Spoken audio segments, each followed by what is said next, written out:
Now to the topic of enforcement. The rules on things like masks and social distancing are no doubt confusing, evolving, and in many cases polarizing. South Florida's police officers are learning each day as well as they work to keep everyone safe. Tonight, CBS 4's Joan Murray was invited to follow some of them on patrol in Miami Beach.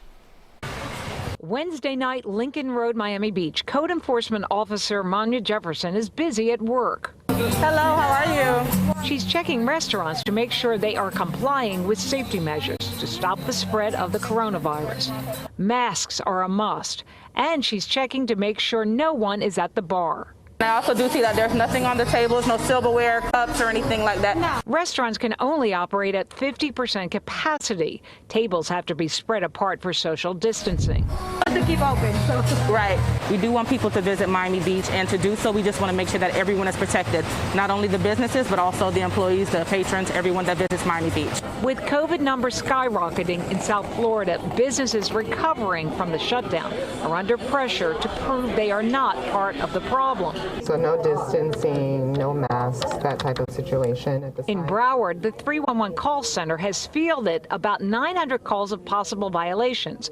Broward rolled out a new emergency order Wednesday to enforce compliance. Calls for us to be able to shut down businesses that are not conforming. In Hialeah, they're checking to make sure everyone is following an emergency order to wear a mask anytime in public. We followed an inspector to a shopping center where they checked for mask compliance and available hand sanitizer. One business was given a verbal warning. The floor wasn't marked.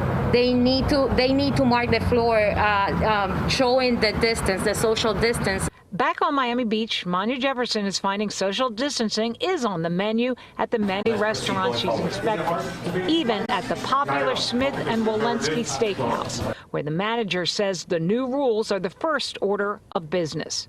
Because it's safety, we do it for safety for our employees and for our guests as well. So we want to protect everybody. Between the random inspections and people calling in violations from Miami-Dade to Broward, compliance seems to be improving. In the end, the objective is to prevent another shutdown. Nobody wants to see that. On Miami Beach, Joan Murray, CBS 4 News Tonight.